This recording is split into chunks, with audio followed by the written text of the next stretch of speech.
What I didn't see coming, like nobody saw coming, was the crash. But it gave me this amazing training ground and totally changed how I looked at planning with clients, about money management. It got me into the psychology side of how we all sort of feel about money, think about money. So that was great. Hello, dear listener. Welcome to another insightful episode of GWP.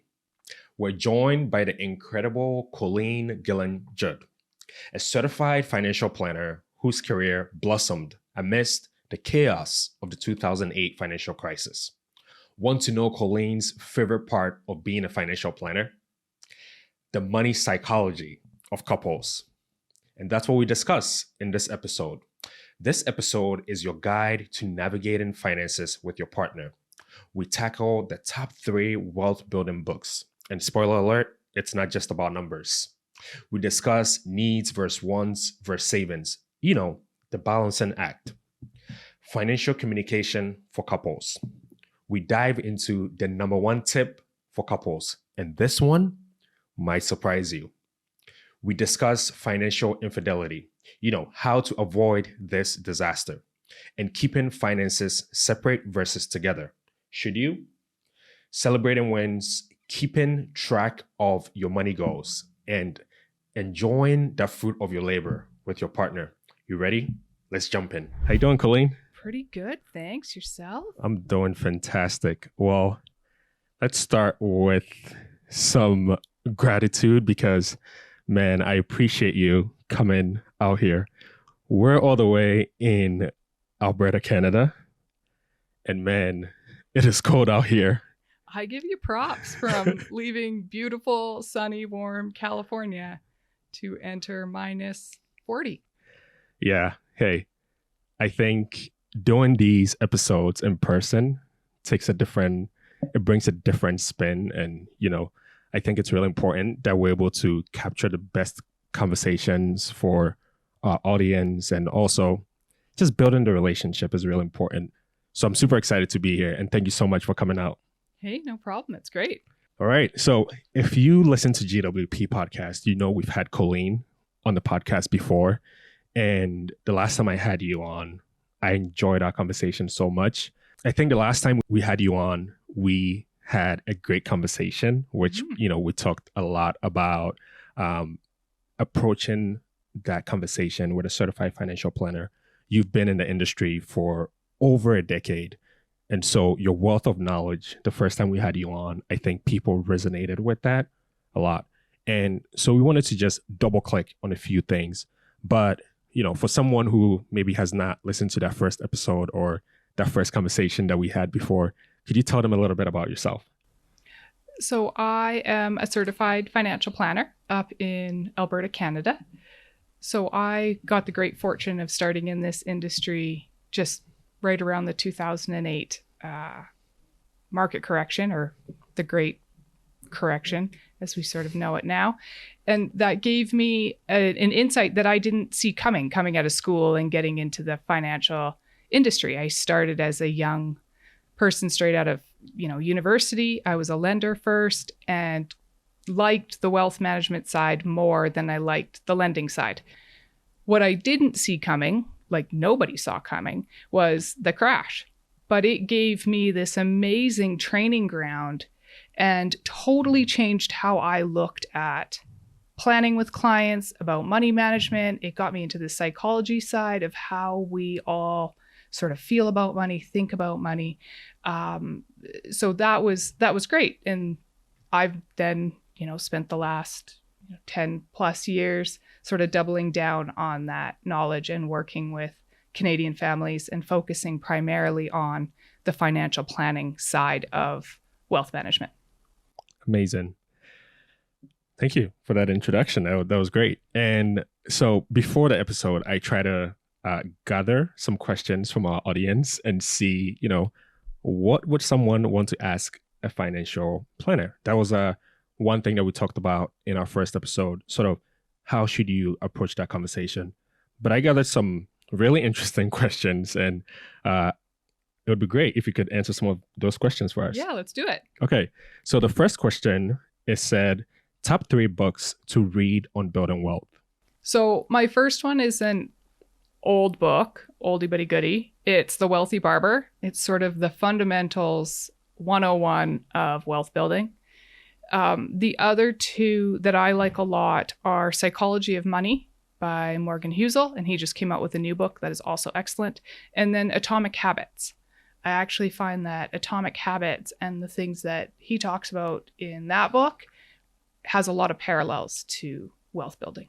So I would say those are the top 3. My fourth one, to throw in an extra, would be 7 Habits of Highly Effective People.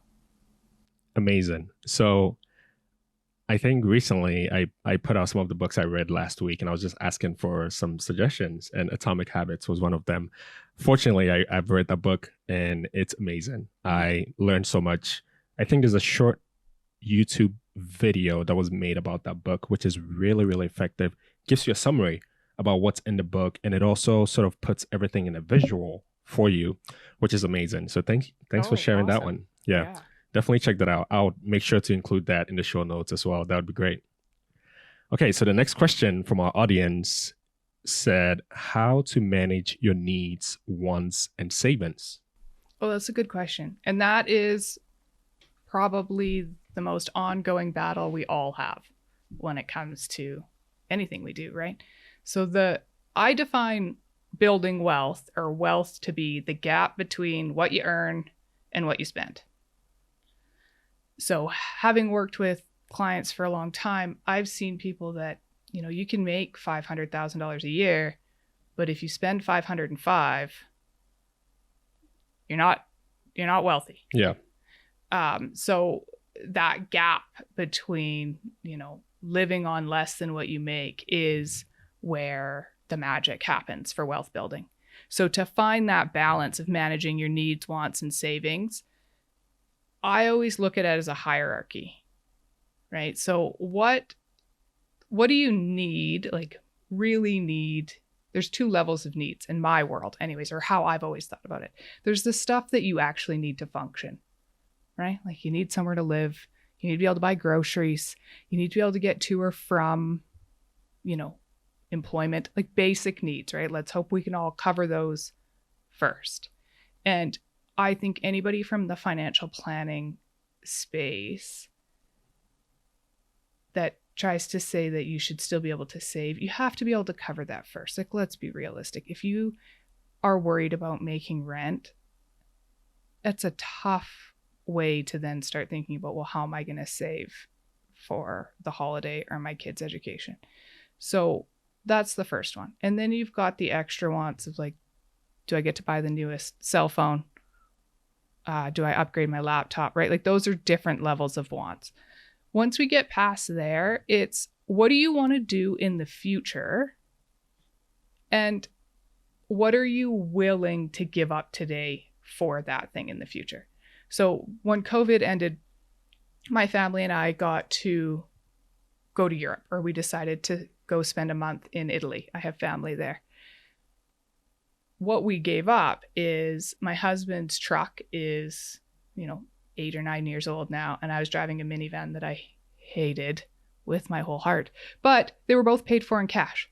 So our choice was spend a month in Italy with the kids, with my grandparents, or buy 2 new vehicles.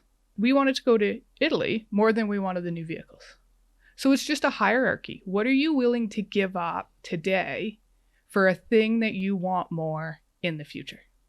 And then having the ability, automating it so that you don't have to think about it. So it's not a hard decision every day when you drive by the lot and you're like, I would rather drive that than this.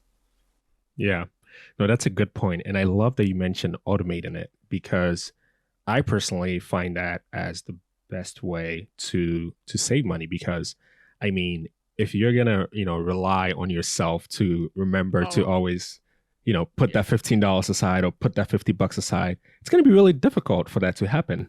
Oh, absolutely. The wealthiest people I've worked with over the years have every single one of them a common thing: savings automated. It's not second or third on the list. It is the first thing, right? Once you get past that wants, when you have some gap, they have a set percentage or a set dollar that as soon as money gets deposited, X amount goes out. Because none of us would save or invest for that future thing if it's sitting there. I have yet to meet anyone that is diligent enough on a regular basis to make that decision every week or whatever, unless it's automated. Hey there. If you enjoyed this episode, be sure to check out my previous episode with Colleen on season 2, episode 16, How to Take Control of Your Financial Future. Back to the episode with Colleen. Yeah.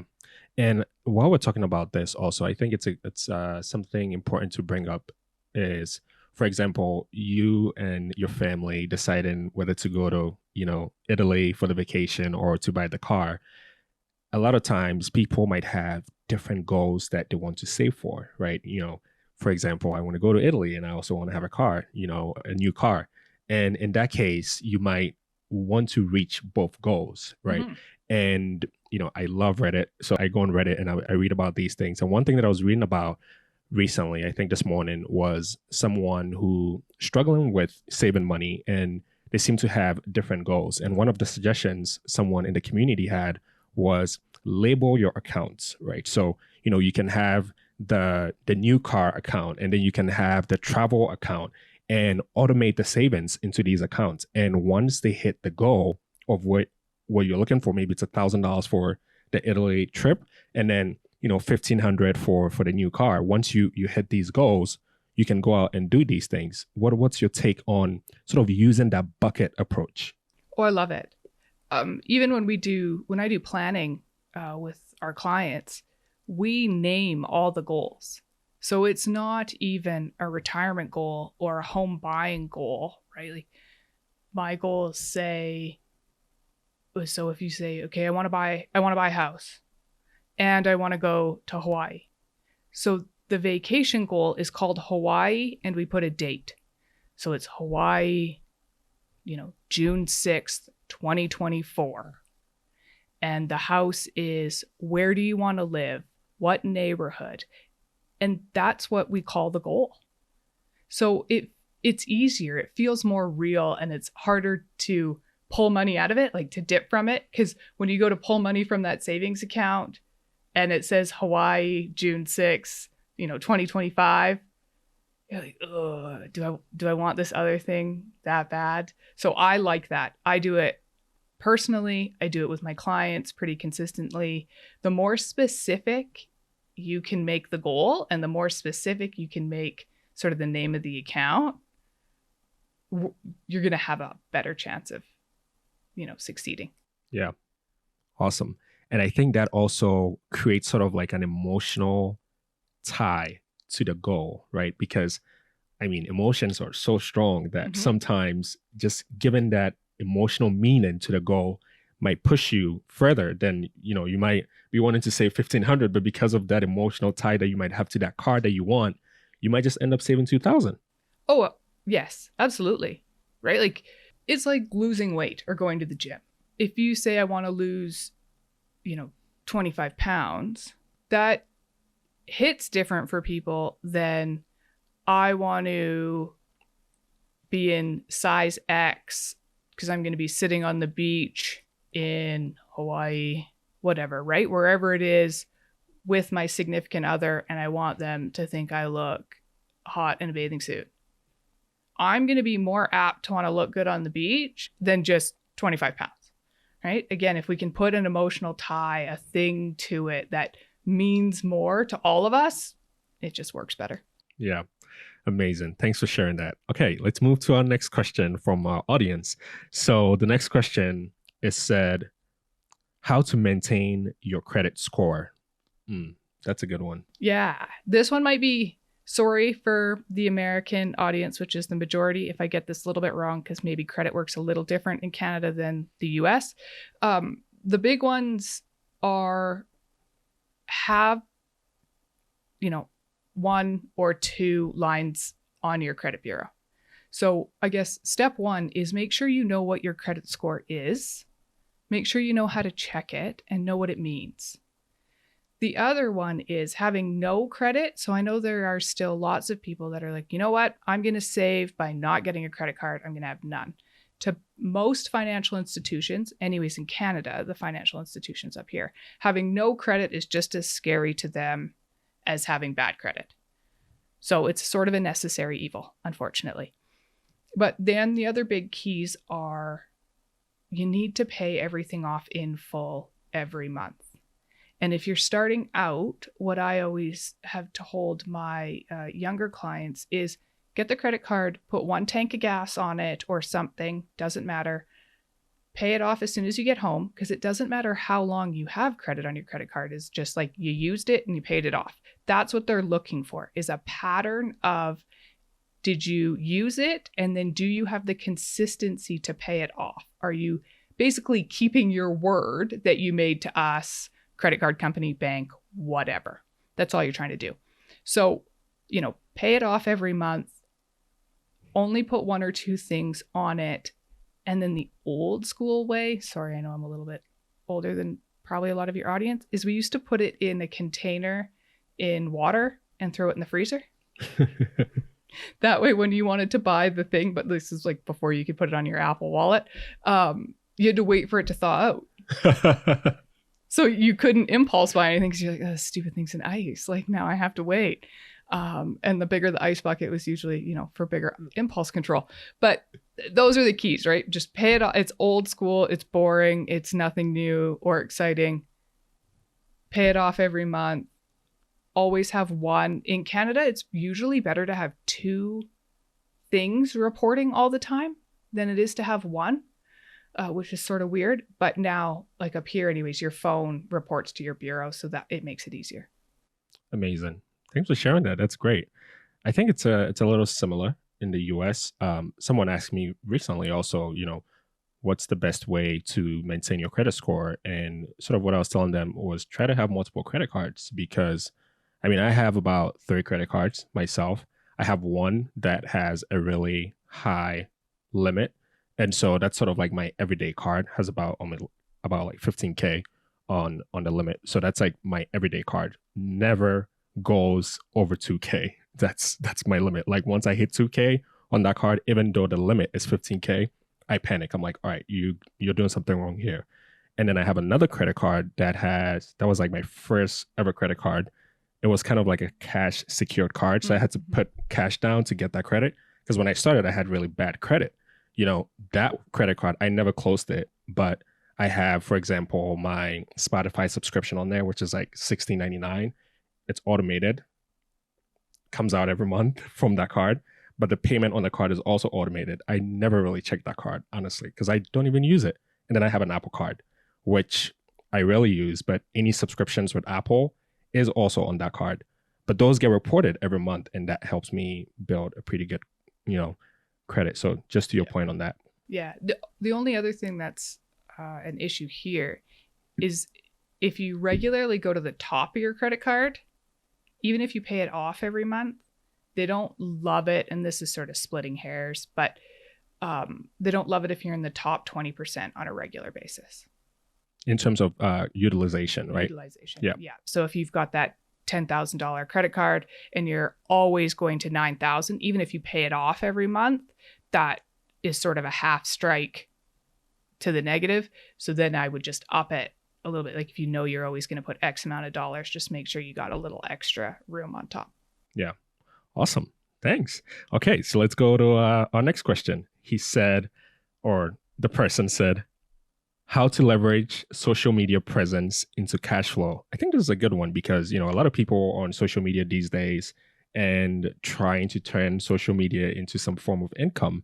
Do you have any tips you can share for this person in our audience? I think if you can do it, great. It is easier now to monetize anything online than it ever was previously. There's probably YouTubers that have got more knowledge in this than I do, but if I have 2 thoughts on this. One, go for it. If you have a skill, if you have something that there are regularly people asking you questions about, whether that's in your normal everyday life. If someone's always coming to you for the same set of advice, that is probably something that you can leverage and monetize. You can turn that into cash flow. Same thing on social media. So if you have a bigger online presence and you are regularly getting DMs or the same comments or the same questions asking you, like, Papa, how'd you build this, podcast? How'd you get this audience? You can use that for monetization. But the other one that I just sort of wonder about, I can't say I know the answer to, is it better to not monetize for longer, to build the goodwill and the skill, to leverage it to a greater degree later? I love that one, because I think that's one thing that I've thought about with GWP, where people are like, why don't you make merch? Why don't you, do this? Why don't you do that? And the way I think about it is, I sort of have a really long-term goal with this, and I'm not looking to make a quick buck here and there, where it's like, oh, here's a $20 shirt you can just buy and I make $20. A lot of the resources that I pour into GWP right now don't really have any ROI, except I get to build really great relationships and have great conversations, which is significant to me. Mm-hmm. But the monetary return isn't there. And I'm not panicking to say, you know what, let's make something so fast so we can make a quick buck. It's, to your point, could you take your time and build the skill?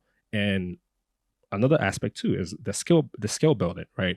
Whether it's learning to be able to speak properly, Mm-hmm. learning to be able to communicate, asking great questions, and being able to bring out a great interview that somebody else can find value in. All these things take a long time to build. And, I think when we see certain successful people, we kind of forget maybe how long it took them to get to that point where we might think, you know what, this person just became an overnight success.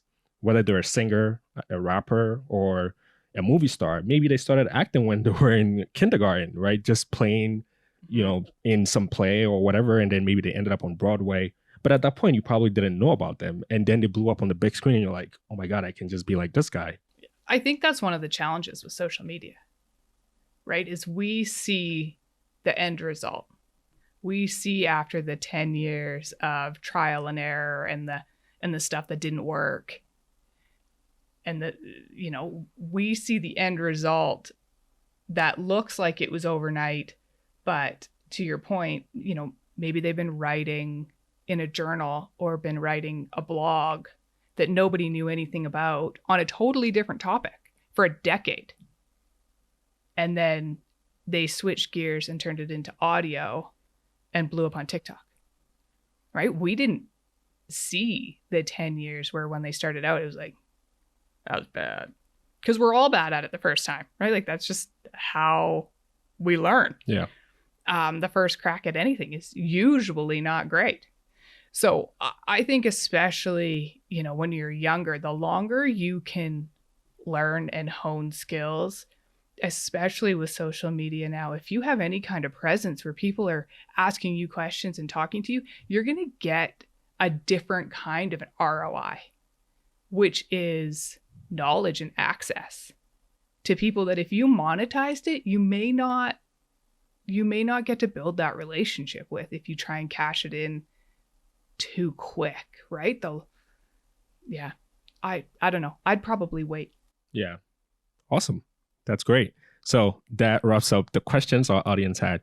Colleen, thank you so much for helping us answer some of these questions, especially it coming from you. I think it means a lot. I think of it this way. If I was a tourist and I was visiting, let's say San Francisco, right?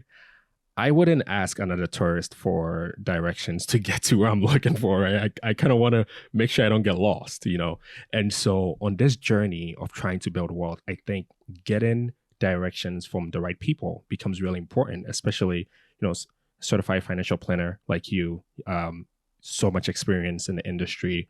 I think advice coming from you means a lot and it could go a long way. So thank you so much for helping us with that. All right. So the purpose of our podcast today really is to dive into couples and their money, which I think is really interesting because you get to work with a lot of couples, and you also studied psychology in school. And so when I think of psychology, when I think of couples and psychology, I think a lot of play happening there, right? A lot of overlap in that sense. And so super excited to dive into this topic with you today. This is my favorite part of financial planning. Really? Yep. How so? Because when I started in the industry, right, it was still very much the fundamentals of save 20%. We're going to put money away. This is how we're going to get, so much alpha and so much return. And it's really turned more into how do we going to best utilize the money? What are your goals? And to work with couples and clients today, I find there's more impact when we can break into some of those softer topics. And it seems to help their wealth building actually faster when we can get some of that stuff out on the table. So yeah, I love it. Interesting. But, when you're dealing with couples, you're talking about two people with different beliefs, different upbringings, different experiences, different attitudes, some of it from childhood that follows through into adulthood, and then they get into a relationship, right? I think even myself, just trying to manage my finances alone is tough, right? It's like, it's really tough. And now you're talking about two people trying to manage their finances, right? How do you start that conversation? I think you have to start it from a neutral ground, right? Like, number one tip, don't bring up money if you're already scrapping about something else. It's not going to go well. But I think it's talking about it from more of a story standpoint, because, the number one reason for divorce, business is not working, all those things, most of the time comes down to money. So to try and give yourselves, the best chance of success is talking about it from a story standpoint, so that there's no sort of current feelings on the table. So like, what was, how did you grow up with money? Did your parents fight about money? Right? Is it something, if you're building wealth and you like talking about money because it's not something that bothers you, but your partner won't tell you what their money situation looks like, it's going to be more of a challenge, right? It has to be sort of like, I'll tell you my number if you'll tell me your number, right? Like you have to have that open communication. It's not about, being joint on an account or even the other person necessarily then getting a say. It's just, can you have a discussion? And I think the first one is just someone has to bring it up and go, pick something small, like let's go on a vacation together, and how do we save for it jointly? Yeah. Well, I love that you bring that up. So someone has to bring up the conversation. At some point, it needs to happen. It has to happen. Right. I've, seen people get into marriages where they didn't talk about money before they got married. It didn't magically end up all roses and sunshine, right? Like if you're going to be in a partnership with someone, whether that's for a year, a decade, or 30 years, we all need money to make it work. Yeah. So you need to be able to talk about it. Part of it's just simple divide and conquer. Someone's got to pay the bills. Someone's got to buy the groceries. Sometimes that's the same person. Sometimes that's two different people. So you need to be able to talk about it. And someone has to, the first one, like anything, is always the toughest, to be like, okay, so do you have any savings? We're going to move in together. Can you afford it? Yeah. Right? Like it's got to start somewhere. Yeah. Well, 41% of Americans say money is a big source of tension in their households in 2022. I would assume in Canada and other places of the world also, it's probably the same. And so it's interesting that a couple would get into a covenant or a contract for that matter, if we would like to call marriage that, and not discuss something so important as money. Mm-hmm. How often does this happen? It still surprises me. It's often enough. And there's a couple different ways that I've seen it work successfully. Not talking about it is not one of the successful routes, just to be clear. But it doesn't mean that everything has to be shared, though, either. I've seen very successful marriages, partnerships, where all their finances and even their wealth are kept completely separate, to the point where some of them have different financial advisors.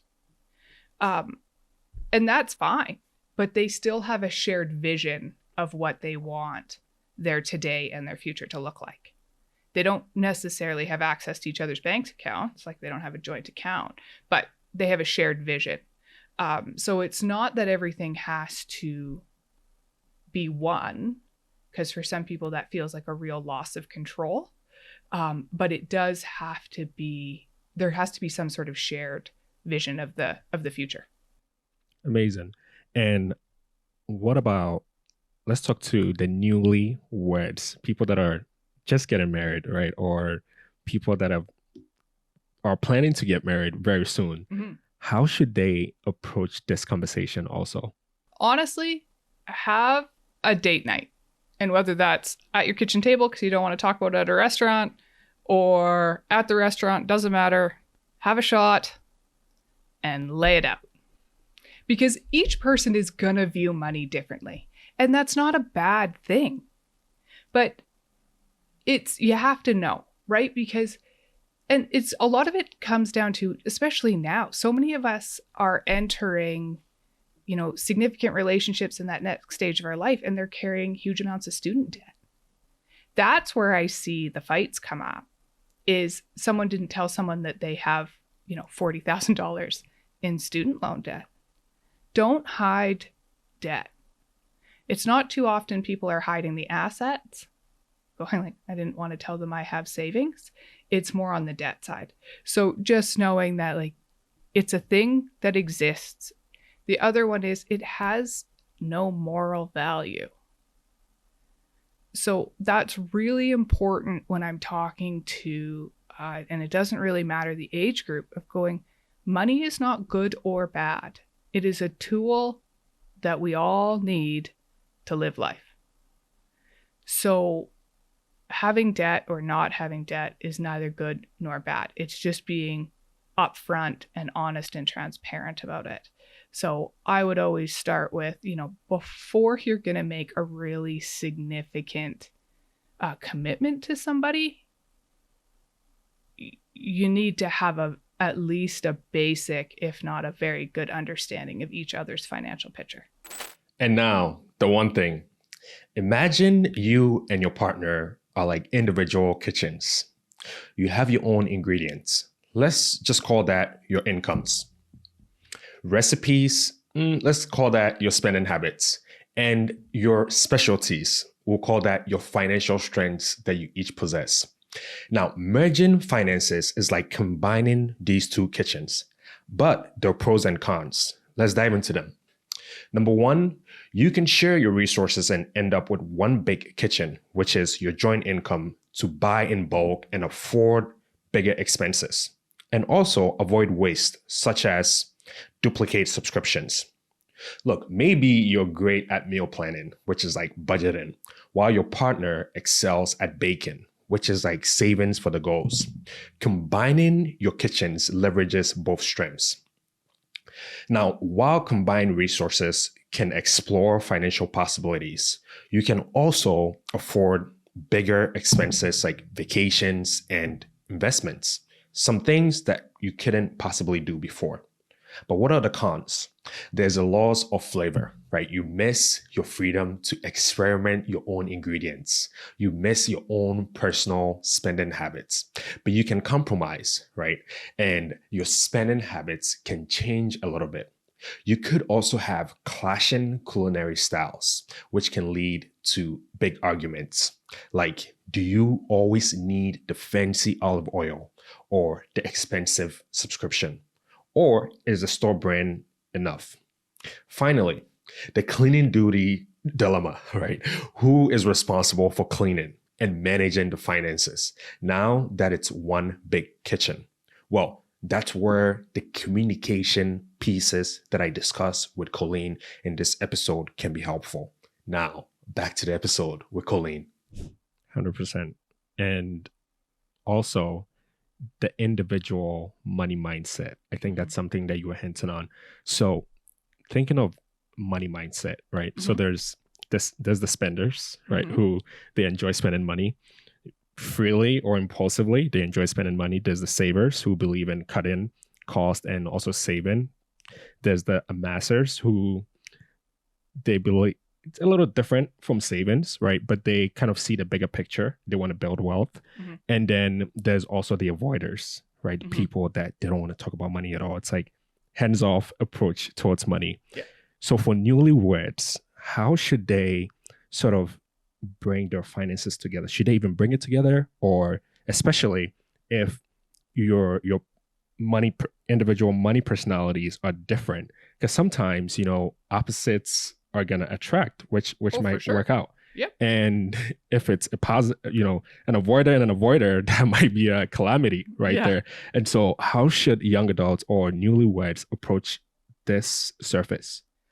Well, I think there's a couple of different ways. One, just knowing that there are different sort of styles to managing money or how people think about money is an important first step. And then if you can sort of identify for yourself and for your partner in a kind way, right? Then you also have to be able to hear the feedback on the other side of which one you think the other person is helpful. An easy one is going, okay, if we want $100,000, because for the majority of us, that's a huge amount of money. If we want $100,000, what would you do with it? Because the answer to that, and that one's fun because you can do it in a fun way, right? It's not an amount that for most of us is going to be in anybody's, investment or savings account. But that'll give you an idea, right? Because for some people, they're going to go, I'm going to spend the amassers, right? I'm going to spend 50% and the other 50% I'm going to invest or I'm going to buy a business or whatever. And the straight up spender money equals freedom is like, I just quit my job and I am partying until this money runs out, right? And then, and then there's everything in between. So that's a way to sort of get an idea of where everybody's at. And then it's pick and choose what you like to do, right? Some people naturally are more inclined and enjoy managing money and looking after it. And if there's one person in the couple that they think it's fun to keep track of the net worth on a spreadsheet and they like automating it, they're going to do it. But they also have to then ensure that their partner knows what's going on and they can't just do what they want to do, which is put their head in the sand. So you have to try and find a balance so everybody's on the same page. Sometimes opposites do attract most of the time. So yeah. Awesome. And since you've worked with a lot of couples, what are some of the money deal breakers that maybe you've seen, whether it's like, being in debt or having poor credit? What are some of those you've seen and how have people navigated those deal breakers? It's usually debt. That seems to be, I think for most of us, that's the challenge, right? Because having a lot of debt and then struggling to make those payments just makes everything else in that relationship hard. Because now anybody spending anything on something that you don't think should be, it just becomes conflict. So before it gets to that stage, what I have found lots of successful couples have done is they sort of have a limit of going, okay, any purchase that is over and above $100, $500, whatever you want it to be, we both have to okay. Anything under that, whatever, go for it. The other route that I have found that's really successful is they have like a 3-account system. So there's the joint account that pays for the necessities. That's got, the mortgage payment or the rent payment. So the things that you can't avoid. There's another account that is also joint, and that is for fuel, groceries, sort of the stuff that fluctuates. And then they each have their own separate account for the fun. And when the joint checking account, or when the money goes into the first account, it gets divvied out. And then nobody, if it's in the fun account, do what you want. That's a good one. I think I saw something similar as I was reading, some of the ways people are sort of navigating these things. So thanks for sharing that. Yeah. And it's going to change, right? What works for you when you first get married may or may not still work a decade later. So just making sure that it stays open communication. Yeah. I love that you say communication, because that's the next thing I wanted to dive into, financial communication. And what we find is a lot of times when there's that lack of communication, I think that's what leads to that financial infidelity, right? Mm-hmm. People hiding some of their accounts, people hiding their money, not disclosing things to their partner, and so on. So I have this story here that I kind of want to share with you.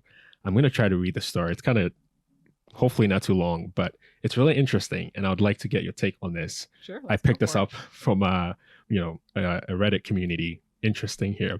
So it goes like this. So my wife, 30 years old, and I, 27 years old, got married in the summer of 2022. Everything was great. We never argued about anything and had any heated conversations. So we're married, and the next step is to buy a house. Never checked my wife's personal accounts, credit cards, or credit reports. I trusted that she was honest with me about where we're at financially as we began to shop for loans and speak with realtors. Our plan was to put our savings together for down payments, closing costs, but unfortunately, it didn't work out that way. Oof, this is where it takes a turn. One day after work, my wife said she had something to tell me. She then proceeded to tell me that she had 5 credit cards that were maxed out, and she was making late payments on them. She didn't have a penny in her savings account. She cried that she has told me this, but didn't care as I raised my voice for the first time in 7 years. I questioned why she lied about this, and she couldn't tell me. I was hurt because I was getting my hopes up to purchase my first home soon. As well, felt like so much time wasted speaking with a realtor and going into properties. It still bothers me this day, 2024, since we were dealing. I used my savings to pay off her debt, but I feel defeated instead of feeling like I took care of a problem for my wife. Is this a part of marriage, or just a for better or for worse situation? Am I wrong for thinking she's slowing me down in life and that I should be considering divorce? This is a tough one. Mm-hmm. What's your take on this? Have you ever come across a situation like this one? Not this specific one, but yes. So first we're going to start with the standard, not a marriage counselor. But there's a couple interesting things, because I'm assuming that it's a male. Mm-hmm. He referenced him a lot. Yeah. She's slowing me down. Mm-hmm. So one of the things I wonder is, are they looking at this as a team? Right. So when it comes to money, it is the conflict. It is the thing. And hopefully it's you and her versus the problem, not, well, I'm against her because it's her problem. And fundamentally, it was a break in trust, right? He thought they had a shared vision of buying the house and that there was savings and they were going to do all these exciting things, right? Talking to realtors, looking at homes. Like, that's a ton of fun, especially your first house. Like, that is a huge milestone for any of us individually, never mind as like a newly married couple. Mm-hmm. So to have that trust broken would be devastating and very challenging to come back from, right? It's like anything where we break trust with someone important in our life, it takes a long time to rebuild that. And I think that would maybe need to be their focus, is going, how do we rebuild the trust that I believe her word when she says the credit cards are paid off, that the savings are going towards the new goal. But I think fundamentally there also has to be a little bit of a mindset shift maybe for him, and going, we need to tackle this together. And if he is resentful for paying off the debt, that's going to be a challenge, because you did choose to pay it off, right? You chose to take the savings and pay off her debt instead of saying, how are we going to work towards you paying off the debt? I'm not saying one's better than the other. I'm just saying that was the call. That was the choice. Yeah. So you can't hold that over her head now forever and ever. Amen. Yeah. Right? Either you're going to be like, hey, it was a thing that happened. It sucked. There's two things. One, we got to build the money back up, do that as, together as a couple, and we're going to set steps to do that. And then the harder one is, how do I make sure that I can trust her word? Mm-hmm. Because then it's like, well, is it a credit card? Is it the heat bill? Right? Yeah. No, that's a great point. And I kept reading, and what I found is he did mention that she's gotten better. She's not making random purchases anymore. They're back on the right track.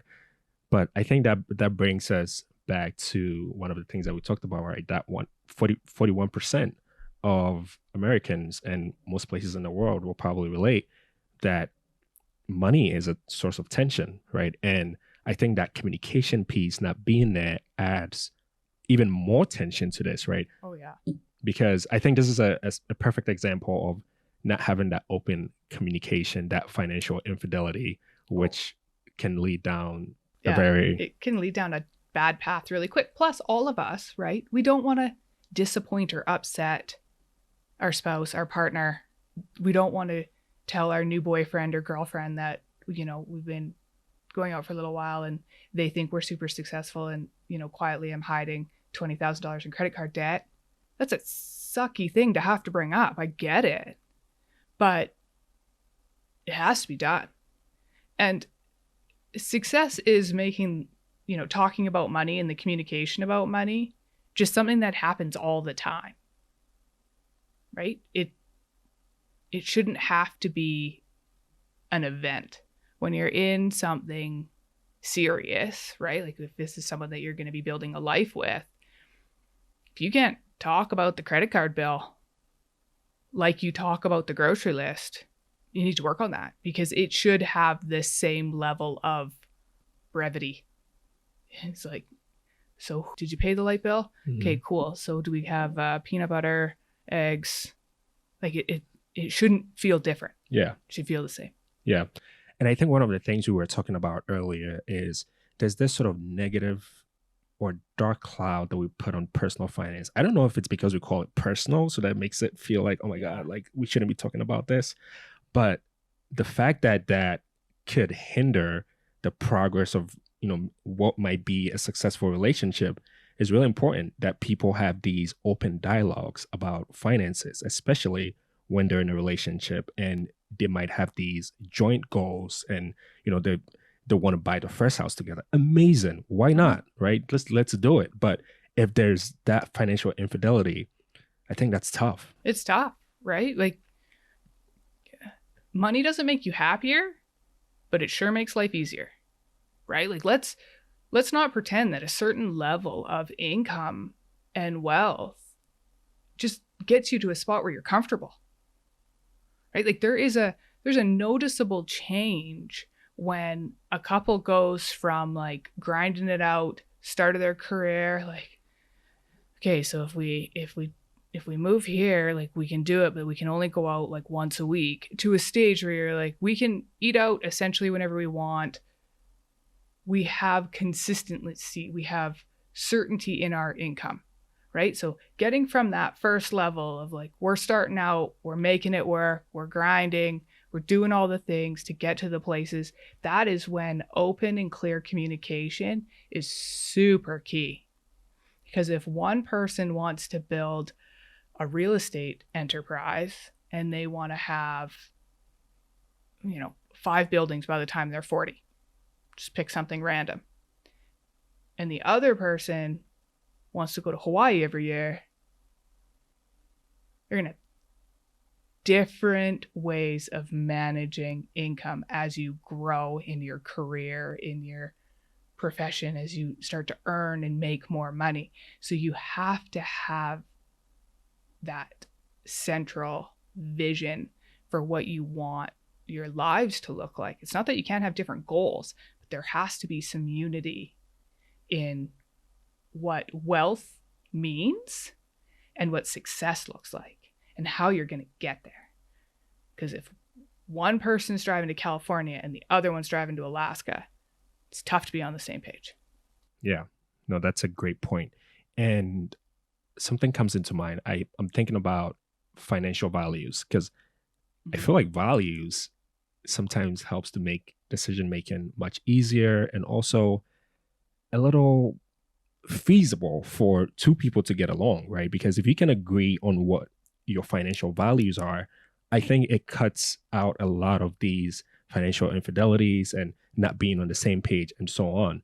What are some financial values that, couples or newlyweds should be discussing? I think there's two big ones, which is like, if you have an extra $10,000, what's your first inclination towards what you're going to do with it? Because that sort of speaks to what your values are for money, right? Do you save it? Do you spend it? Do you give it away? And then the next one is, what does wealthy mean to each of you? Because it means totally different things to everybody, right? It's like risk. What does risk mean to one person to another? Well, there's the Security Commission definition of risk, and then there's your definition of risk, and then there's my definition of risk. All 3 of them will be different. It's the same thing with wealth and values. So one of the things I talk about with couples a lot, whether they're, at the beginning stages or further on in their sort of life and careers, is what does wealthy mean to you? Because I have people, like for myself, I wanted something that was really important to me was be able to pick up and drop off my kids from school. Why? I don't know. But I changed jobs and became independent to have that ability. It matters to me and my husband a lot that one of us can pick the kids up and drop them off. That changes our ability to acquire certain levels of monetary wealth, because school starts at 9 and ends at 3:30. But that was something that we were both, it was important and it meant something. So you have to have that shared vision of what does wealth look like for the two of you, and sort of make it a hierarchy of going, okay, it's really, really important to me that we own our own home. And I have always wanted to own a home by the time I was 30. Now, that may not be the number one goal for your spouse, but part of a partnership is going, well, that's super, super important to them. And I think it's a great idea. So let's get on board and do that. Right? So I think if you can have that, it helps with the communication. It helps with a lot of things. Yeah. Could you share any personal financial values that you have developed over time that's helped to, make your relationship, your marriage, your life successful? Oh, sure. I know I parent and look at money differently because of this career. Because I've had the great fortune of dealing with people from, age 97 to 18 and getting to see what sort of happy and successful looks like. So for me, the keys are, one of the things that surprised me that I learned really early in my banking career was how most people that look really successful own none of it and they're renting it all from the bank, which was extremely helpful in getting rid of FOMO. which helps with wealth building immensely. Because I realized, being a lender, that most people's big house and fancy car, they owned almost none of it. They're basically renting it from the bank. So that helped. It made me really look at ownership versus debt. I also really saw how having too much debt is so sort of crushing to your ability to get ahead. And not just monetarily, but psychologically, right? If you're always worried about the bills and the debt, it's very hard to think long term, because you can't think long term. You're thinking about, can you make rent at the end of the month? So being really mindful and saving so that we weren't in that position. And then realizing, when I worked with, really wealthy retirees, that some of them never made more than $80,000 a year, and they had $1 million saved. And others made hundreds of thousands of dollars every year, saved millions, and were miserable. So the amount of money, I noticed, really had no bearing on a happy marriage, if your kids liked hanging out with you, if your friends liked hanging out with you. So it helped sort of take some of that away, which was really, I think, has been super helpful. And then early on in my husband and I's relationship, because I dealt with money all the time, it just became something that I always talked about. So it came up early, because I saw what happened if it doesn't. I also make him do half the banking, because it's really easy, if you end up in a relationship with someone that's in the money world, to go, now I don't have to deal with it anymore. That's a good reverse psychology right there, right? Because you already know what it's supposed to look like. And so him getting those reps in kind of helps to get you guys on the same page. Well, and it just makes it easier to talk about it on a regular basis, right? Because he's seeing it not as much as me, but a lot. So I have a spreadsheet that I use. I find most people, budgeting for every penny doesn't work. It sort of feels like that bad diet we all try and go on January 1. And then by the 10th, we're like, screw it, I'm going to binge eat the bag of Miss Vicky's jalapeno cheddar chips. May have done it more than once. Is I just get everybody to track the balance of their account once a month. I don't care what day. Doesn't really matter. Write down every checking account, every savings account, every debt, every asset, every long-term investment. If you've got work plans, write those down too. And the person in the relationship that hates money the most, if you can do it, have them fill the spreadsheet out once a month. Because then you're both seeing it on neutral ground once a month. And you will naturally start seeing, are we moving in the right direction or not, without having to be like, what did you spend that $20 on? I saw another Amazon purchase. What the hell was that? Nobody likes that. Yeah. Wow. That's a good one. I feel like budgeting is been a conversation, or it's been a topic that everyone approaches it differently, right? And to your point, it feels like that bad diet. A lot of people don't want to talk about budgeting because it's too restricting. You work too hard to restrict yourself, and so you want to be able to enjoy the fruits of your labor. But I like your spin on it, just tracking the balance. Just track the balance. Keep it simple. Like, it's super simple, takes 10 minutes. It's really, really easy. And you will find you naturally then pay attention to what you're spending. And you're going to naturally see if one area is getting too out of hand. The easiest way to get cash flow back on track is go old school, go back to cash. So usually once a year, I do it to myself. When I worked in a bank, they used to make fun of me when I'd go to the tellers and be like, I need my weekly allowance. But you really notice everything that you spend on. I have not found it to be super successful for long term. I know, some of the FIRE movement uses the cash envelopes, and they're really, really strict and really diligent, and hats off to you, because I am not that person. But if you need like a quick reset for you and your spouse, or just you on your own, if you're feeling like you're just, tapping too often, if you go to cash for a month, it really helps just do a quick reset. It's sort of like a cleanse. Yeah.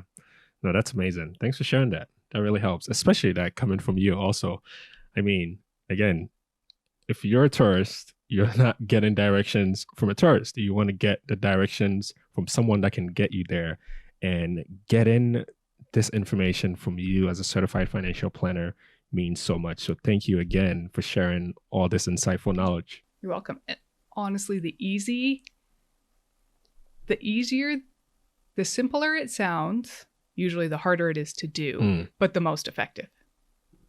Right? Yeah. Save 20% of what you make. Super easy to say, super hard to do. Yeah. But those of us that can do it, when you're 60, you'll thank yourself. Yeah, absolutely. Love that. Okay, let's dive into our next topic. I wanted to talk about sort of overcoming the challenges that, couples may face, and also finding solutions to some of these challenges. And I think it's such an important topic to talk about, especially when we think about the current economic state we're in. Google just cut 20,000 jobs. People are losing jobs like crazy, right? So imagine being a couple and you just got married. You have these joint financial goals, and then you lose your job. Then what happens, right? That kind of throws a wrench in the plans, right? And so maybe one person might have to shoulder the responsibilities and so on. How should couples approach this, inevitable challenges that they may face? One of the first keys is the more you can be like, it's us as a unit, as a team versus the problem, versus the layoff, versus the whatever, right? Because economics, it's never really going to get easier. There's always going to be something new that's going to throw a wrench in the plan, right? Best laid plans. So having an us versus it, the problem mentality is vital. If you can do that, you've won 80% of the battles. And then after that, it's just knowing that there's going to be give and take, right? There's going to be, sometimes years where one person is, the bigger, have the bigger shoulders for the financial responsibilities than the other person based on, things that have come up. And I think if you can sort of keep that communication and see that end goal, whatever that future vision is the two of you in it together, will make a huge difference when the little things come up, right? When you don't get the house that you wanted, when the layoff happened and maybe you have, because there isn't as much long-term job security as there was for generations previous. I had this conversation with my family over Christmas about how, my parents had the privilege, like many of their peers, where you could work for a corporation for 30 years. And I don't know, maybe I'll be proven totally wrong, and I hope that I am. I don't know if that is the reality for those of us in the workforce today, that stability will be there. So we do have to put a bigger emphasis on the emergency fund, the oh shit fund, right? That has become more important than I think previous generations. So when you're first getting into it, the faster you can load that sucker up to be, 3 to 6 months of living, the easier life will be. And then after that, it's just knowing it is always us versus the problem, not against each other, having that shared long-term vision, and then being able to go, it's their turn. We're going to do this. It's going to be more work for me, but it's really important to them and it supports our long-term vision. And then it's going to switch and it's going to change because long-term relationships, whether it's marriage or just a long-term relationship, I don't know if it's ever actually 50-50. Yeah, no, that's a good point. I don't think it's ever actually 50-50 because because sometimes you're bearing more of the weight. Other times the other person is bearing more of the weight. And again, to your point, it's that teamwork. It's almost like being on a soccer team, right? Sometimes you'll play in a certain position and, you might have to cover up for your teammate more times than they would have to cover up for you. And it's sort of like looking after each other all the time. Yeah, it ebbs and flows, right? Like right now, for example, so just before COVID happened, so in Canada, we get maternity leaves. we're very fortunate. I don't know how you ladies do it in the States. So we get traditionally a year to 18 months, and there's a little bit of, government money that we pay into that you get paid while you're off, hanging out with your baby for a year. Because of my role as being an entrepreneur, I don't get those same benefits, but my husband does. So I always take the first 3 months with our kids, and then he would take the last 9, which was awesome. But then COVID hit and his company sold and moved out of Canada. So he got laid off, and one of his goals had always been to go back to school and finish and get a degree. So he was able to go back, and he's been doing his finance degree. He's got 1 semester left. All the power to you, honey. Let's go. I super appreciate it. And yes. then he's going to be joining the team here with me in May and joining the company, which will be fantastic. But, for the last 3 years, I've been the main sort of breadwinner. He's been hanging out with our toddler until this year. And now, he's been going to school full time and full time dadding it at home with kids underfoot, trying to do online learning. It's not easy, but he wasn't quote unquote working and earning a paycheck. But it's going to get us to where we want to go. So it is super worth it. Yeah. But nobody saw the layoff coming. So it's having the ability to be like, okay, here's the thing. What do we want to do? Yeah. And then go. Yeah, no, that's a great story because, again, back to the question that I had asked initially is, how do you deal with like a job loss? And this is a typical example, right? Where you use that togetherness that you talk about, that teamwork, to sort of leverage each other. And, it's sort of like seeing that big picture also, right? Because I think you would sit down and say, you know what, the long-term benefit of this is so great that we can endure the short-term pain that we might have to face right now. Oh, absolutely. And I think, like anything, it's really easy to say, and I know it's incredibly hard to do because I am not always known for being the most optimistic of human beings. I think that comes from, the industry. You always have to look at the risks and the downside, right? I work on goal planning for clients for all the good things, and in the background, I'm making sure all the planning is there for when like the bad stuff happens, right? Someone in the family is probably going to get sick. There are going to be job layoffs. There could be divorce. There could be cancer. Someone could pass away early, right? We still have to mitigate all that. So I have sometimes a tendency to see the negative before I look at the positive.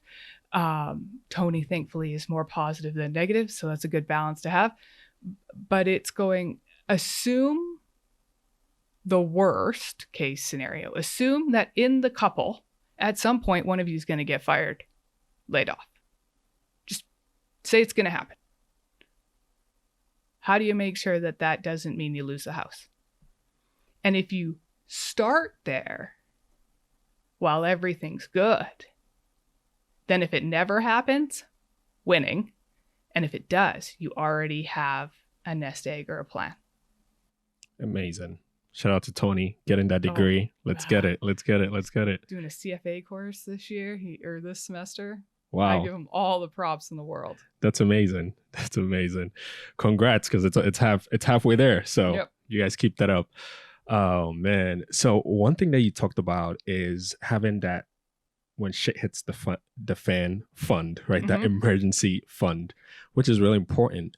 But thinking of sort of, again, thinking about the current state of our economies right now, all across the world, really, especially, I think people should really think about whatever industry they're in. I think depending on the industry that you're in, having that emergency fund becomes incredibly important, especially if you're in tech. I was reading recently, there was a guy, I forget where I read this from, but he said he was making $165,000 a year. Fantastic salary to be making, but he had nothing to show for it. And I'm like, man, if you're in tech, for example, and you don't have anything to show for it, you don't have that emergency fund, you're putting yourself at huge risk. And imagine being in a relationship and sort of like living this way. This could be detrimental. It's a gamble, right? And that's So in Alberta, where we are, where I practice, majority of my clients are in the oil and gas space, which has been traditionally very volatile. Still is. It hasn't changed. So it's similar to tech in that way, where, you know, I am very, unfortunately, in some ways, very well known in the community, locally where we live, being very good at managing and dealing with severance packages, because, you know, I've seen almost every oil and gas layoff pack we had over the last 10 years, because it happens on a very regular basis.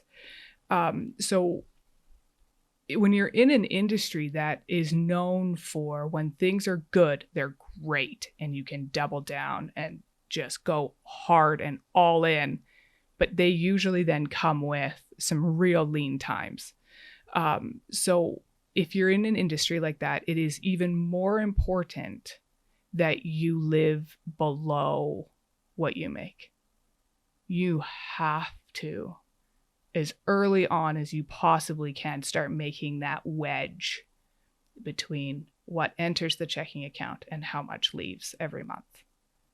And start with what I used to start with my young couples and my young people is go, okay, what do you spend on, you know, back then it was, what do you spend at the bar on average every weekend? And whatever that number is a pretty good indication of your disposable income. And I go, okay, we're going to take one weekend a month, so a quarter of that budget. So if you spend $100 a weekend at the bar, $100 a month is going into savings. So now if you're a young couple, look at how much do we eat out? How many times do you go to a restaurant? And take 20% of whatever that amount is per month and start there. Because you can absorb that. Don't cut it out completely, because it's not sustainable, but take a piece of it that you both agree on, and that becomes the first sort of seed to the emergency fund. And then every time you get a raise, put 50%, ideally 100, but let's be realistic. Put 50% of that raise into every month, automated, you know, first time you get that check, take 50% of that increase and put it in the savings account. And if you can do that consistently, you will have way less stress. I absolutely would love to share a story on that, because that's something that I started doing. And it's so crazy, because I mean, I never heard a financial planner tell me this, but it was just my common sense that, you know, I had a certain lifestyle and I was maintaining the lifestyle and I got a raise. There was no point in maybe buying a new car or increasing the lifestyle, just start to buy expensive things. So what I would do is I would just maintain a lifestyle, and everything else on top, that raise that I was getting was still getting saved. And what I realized was my savings was going quicker, and it felt really good, because it felt like you were getting some extra money. But first of all, that money is being invested. It's being compounded. So now it feels like you're getting free money, and you're building that strong foundation. And that helped me in a massive way to build my emergency fund when I started, you know, realizing, okay, I should start saving money and so on. And so for people, especially around this time where we're just in the beginning of the year, people are going to go into those like salary negotiations. You know, when you get that salary increase, you should start thinking about the strategy where it's you increase your savings, whether it goes into an investment account and so on. And that's a great way to, you know, continue to build your wealth. It's great. And the only thing I would add to it is, for most of us, put it in an account that is not super easily accessible. So I have always found, for myself anyways, it was extremely helpful if I put it in one of the investment accounts, even if it wasn't necessarily super invested, but I couldn't transfer it online into my checking. So it was add some resistance, right? So when we talk about building a good habit, you want to make it as easy as humanly possible, right? If you want to, you know, start reading every day, put the book on the counter so you see it. When we're trying to make sure that we keep the good habit, add some resistance. So when you make it easy to put money into the savings account, find a way to make it harder to get it out. Make it so that you have to phone someone, or You have to look up the username and the password. Don't have it auto save. Like anything that could just make it just a smidge more tricky so you don't impulse use it. Yeah. One thing that I do with some of those accounts is I don't have a debit card. I don't have any cards for those accounts. Mhm. And so for me to take money from that account, I literally have to go to the bank, maybe fill out a form, talk to someone. I'm like, man, I'm not doing all that. So it just creates that. I can't. It's not as easy. It's not as easy. Yeah. So that's a good one. I love that. Awesome. So shifting into our next and final topic here is sort of planning for the future, right? Because, when couples come together, usually they have a long-term goal that they're thinking about. And some of that could be retirement. It could be the kids coming in, right? And so leaning a little bit more on your experience, how do you talk to couples about planning for the future? I do it in two ways. I actually do it, they're both in the meeting, but I do it individually and go, in 5 years, what do you want to be doing? Where do you want to be? What do you want your life to look like? I find for myself anyways, now that we have the kids, it's easier because I go in 5 years, Madison will be a teenager. Henry will be 10. Sophia will be 8, right? So it makes it, for my mind anyways, more real. But I start there because most of us humans are not very well wired for long term, right? So I had started talking to our staff quite a few years ago, going, stop asking 30-year-olds about their retirement plan. They don't care. They don't care. It's too far away. Mm-hmm. But let's talk about what's the next big thing that you want to do. Is it the house? Usually it's the house first. And then it's, possibly kids and making sure that, they feel like they can afford that. And then it's, do you want an investment property of some kind, start the business, right? So let's focus on the next big thing. And then just make sure it's not to the detriment of absolutely everything else. You still got to sprinkle in like a fun account. I always have, once the emergency fund gets over X dollars, like I get everybody to pick it, the next $1,000, I want you to go do something fun with it. And then we next level up the emergency fund, right? So say the first one is like, get to a month, make sure you have 1 month's rent in the savings account. And then the next, whatever dollar amount, $500 is for you guys to go do something fun with. And then we got to get it to 3 months rent. Once you have that, then we do the next fun thing. So it's having that mix of what do we want to do, what do we need to do short term? We need to build the emergency fund. What's the next big thing that we want to do together? Buy the car, do the holiday, buy the house, whatever. Name it, put a date on it, start building towards it. And then there's always that long-term nebulous goal of I'd like to be, financially independent. In other words, I don't have to go to a job by X age. And we're always sort of aiming for that. But anything that's 20 or 30 years away, you don't have to get too in the weeds on the details. I know the hardcore financial planners will hate that, but a lot's going to change. Yeah. I love Kobe Bryant. One of the things that he talks about is if you wanted to climb a mountain and you're looking at the big mountain in front of you and it's like, man, I need to get to the top of the mountain. It's going to be so difficult. I mean, mentally it's challenging, emotionally also. Mm-hmm. But if you break that goal down and say, you know what, I'm going to get halfway or even a quarter, just a little bit into this race, and then you just increase gradually, the next thing you know, you're going to be at the top of the mountain. I love that you use that approach because I think even Jeff Bezos sort of talks about this a little bit, where it's like, it's so hard to project yourself 30 years out. It's so difficult. It's almost unrealistic. I can't even do that, just to project myself 30 years out. So much changes, to your point. And I think that's why, when you have that relationship with your certified financial planner, You don't just say, okay, this is the 30-year goal, and then you never meet again until 30 years later, right? You're always meeting these people on a very regular basis to see what's changed. Are we getting closer to the goal, and so on? So I love that you share that. And I think we've done a disservice in the finance industry of talking about it. Like, we use the term financial plan, and it sort of makes it sound like it's a thing that is done. And it's like having a healthy diet or being in shape. You're never done. It's something you have to continually do. If you stop going to the gym in a year, well, less than a year, you will no longer be in shape. So I think that's one of the challenges that, as someone in the industry, we have to do a better job of helping people understand that it's not 4 or 5 years to retirement because you need a retirement plan. That's not a financial plan.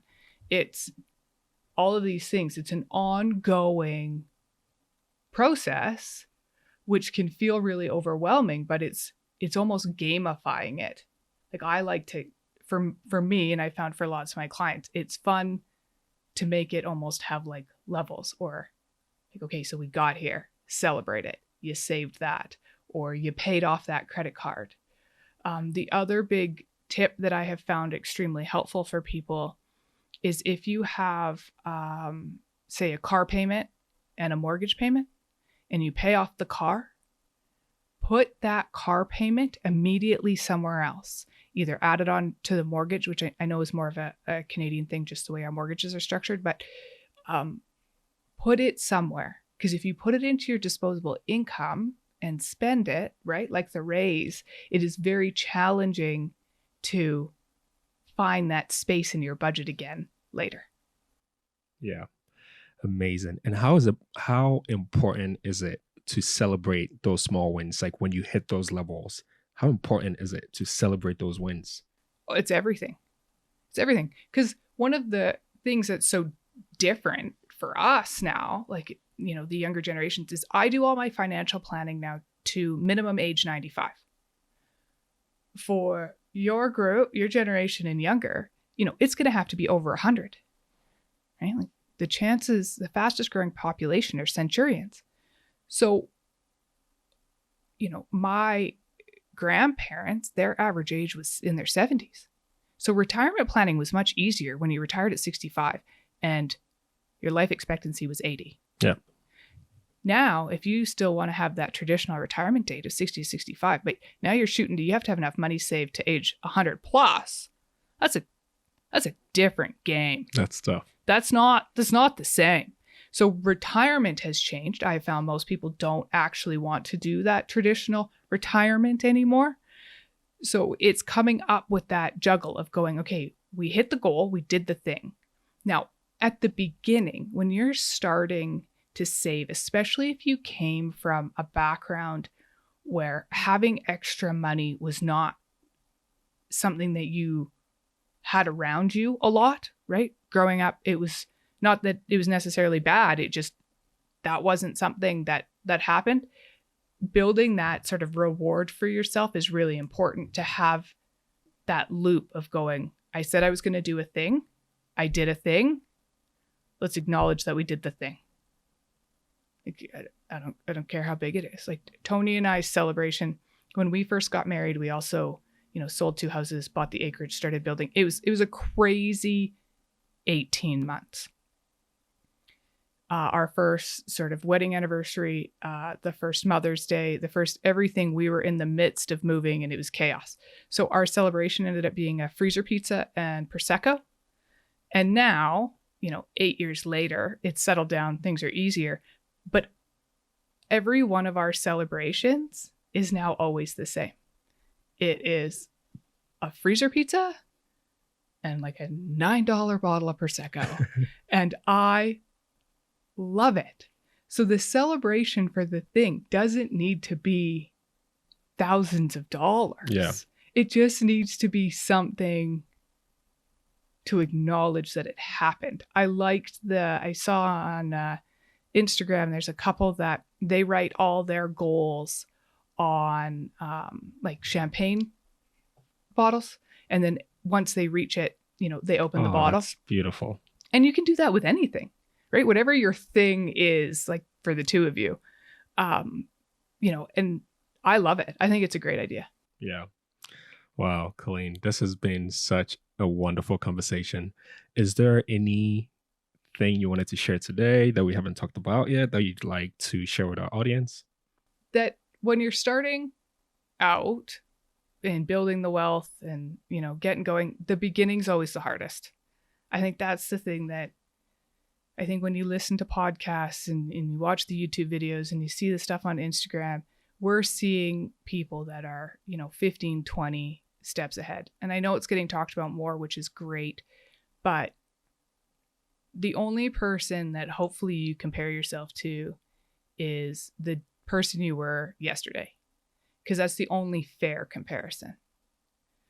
And having your own definition of what success and wealth looks like will save yourself and your family self, your couple self, a huge amount of heartache in the long run. Amazing. Thank you so much for that. I feel like that was the highlight of this episode, man. Thank you so much, Colleen. I mean, again, thanks for coming out here. I really appreciate it. It's so great to see you in person. You probably could have gotten away with me coming to San Fran. I think that would have been nicer. It's a much nicer climate. Maybe that would be the next episode. You come out to San Fran. When I got your email and you're like, I'm going to come to Alberta in January. What were you thinking? Has he lost his bloody mind? Does he know how cold it's going to be? To be honest, after the fact, I look at the weather and I'm like, ooh, wow. Should have picked July. Yeah, I was like, what have I gotten myself into? But then I was like, no, when I commit to something, I kind of want to go through with it. So hey, you're a trooper. Yeah. Thanks for making the trek into the Arctic, because it is Arctic. In case anyone's wondering, where I live was the coldest place on Earth this morning at -43. The coldest. We're recording this episode in the coldest place on Earth. It was this morning. So that's, everybody out there watching, he has put in some real dedication. Oh, man. Because I don't know anyone else that would have willingly. Yes. Man, thank you so much. That was great. Yeah. That was great. Thanks, Colleen. Thank you. Yeah. Hey there. Well done for listening up to this point. We'll catch you on the next episode. Peace. What I didn't see coming, like nobody saw